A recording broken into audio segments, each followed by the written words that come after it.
na yung hindi daw ako nagsalita ng against sa Kalingap kahit ang mga binabash kasi 'di ba naalala niyo po last 2 years sinabi ko po na ano tawag diyan ang pag-ano ko ng gratitude sa mga taong sinuportahan, minahal ako at tinulungan ako is yung hindi ko pagsasalita. 'Di ba hindi ko pagganti or hindi ko pag-ano, yung mga batikos na tapos kung sasagot man po ako, I'll make sure na andun pa din yung respeto ko and sasagot lang ako 'pag nakikita kong kailangan na talagang magsalita ako. Yun yung ginawa ko po nung umalis ako sa Kalingap and totoo po yung sinabi ni Kuya Rob na pinanood ko po kasi na-mention ako dun sa GC ng mga community na nabanggit daw ako ni Kuya Rob. Totoo po yung sinabi ni Kuya Rob na nag-message po ako sa kanya. Di ba sabi ko po sa inyo, nag-message po ako parang nakapag-usap pa naman po kami ni Kuya Rob. Katulad nung birthday niya, message ko po siya. Tapos yun, binati ko po siya ng happy birthday and gusto niyo po ba malaman kung ano yung laman ng message para kasi mawala yung confusion na ano kaya yung na-realize ko, ano kaya yung sinasabi ko na tama si Kuya Rob. Gusto niyo po ba i-share ko yun sa inyo? Tsaka kahit noon po, inaano din ako niya ni Kuya Val. Nag-chat niya sa akin, hindi ko alam kung legit account po ba doon Kuya Val, nag-message siya sa akin, nag-aano siya ng opportunity. Parang sa business related po yung chinachat niya sa akin.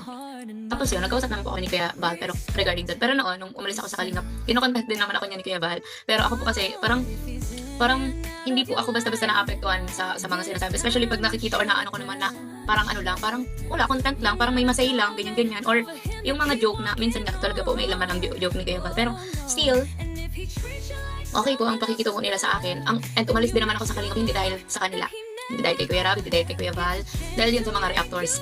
So, yun, kaya and hindi never ko po sila binlame regarding sa mga reactors kasi alam ko po na uncontrollable yun. Dati, parang medyo nagtampo din po ako nun. Kaya umalis po ako kasi parang alam mo yun, parang mararamdaman mo na hindi ka pinagtatanggol or walang ginagawa sa'yo.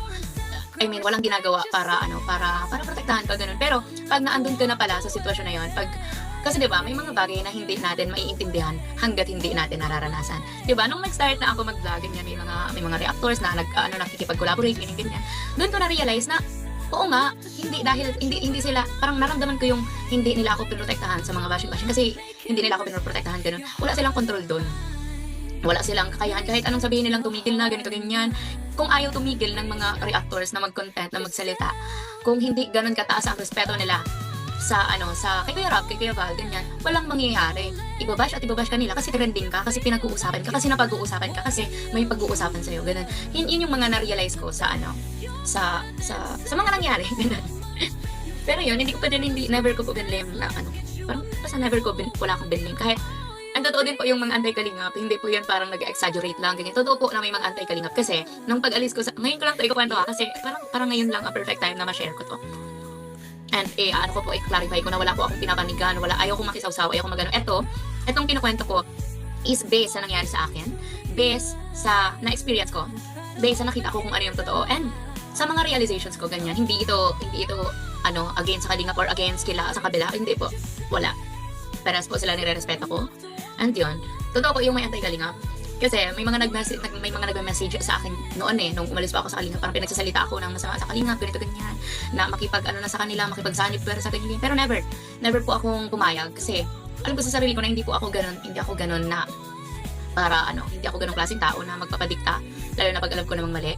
Tapos, especially, parang didikahan ako laban dun sa mga taong wala naman talagang ginawang masama sa akin.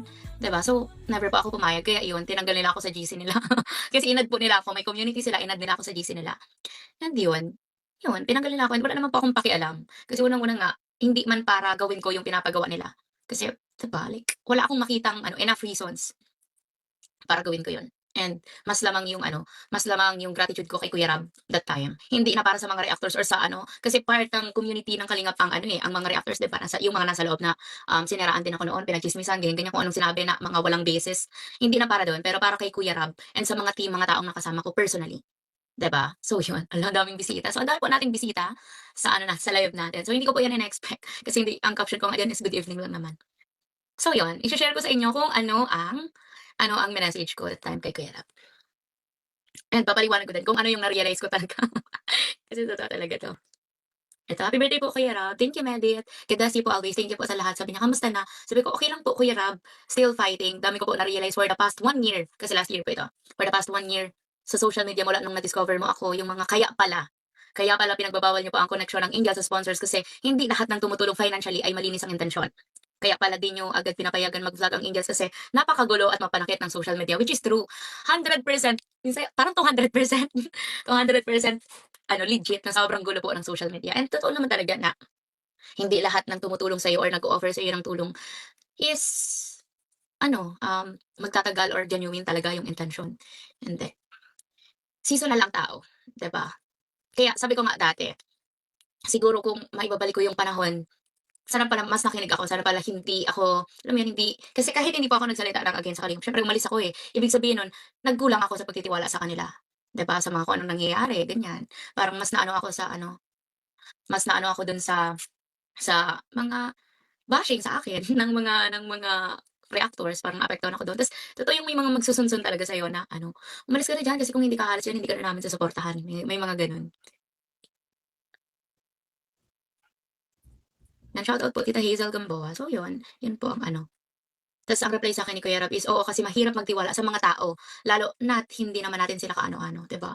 Very true. Kasi minsan nga kamag-anak na natin or kadugo na natin, sobrang close na natin, 'di ba, mga taong sobrang pinagkakatiwalaan natin, madalas may mga ano na nasisira yung ano, yung yung yung tiwala natin, 'di ba, or nasasaktan tayo, nagagawa